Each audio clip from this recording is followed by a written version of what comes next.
So they believed it. You see, you have to hear it, then you have to believe it. Someone says, no, I got to see it to believe, right? Hey, by the way, they did the seeing.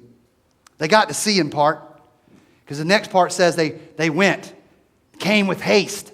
And guess what? They found Mary, they found Joseph, and they found the babe lying in the manger. You know, they found it. It was exactly as the angel had said, right? They saw it. But friends, if you got to see it to believe it, you don't have faith. That's not going to save you. If you're waiting so you can see it to believe it, listen, that's not saving faith. You know how when you really get it, you believe it and then you see it. When you believe it, then you really see it.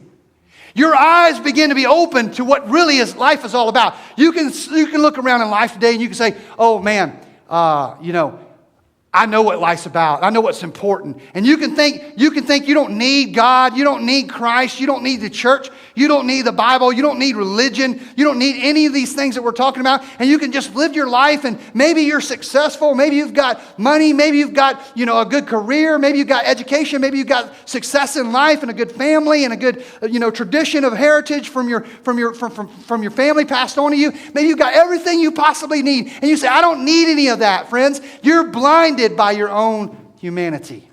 You're blinded by your own pride. You're blinded by your own pretense because you'll gain the whole world, the Bible says, and lose your own soul when you face God.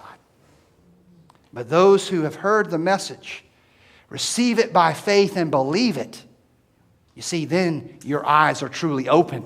And you begin to realize that all these things that I talked about, they're not bad things. They're all good things. But those things aren't the main thing.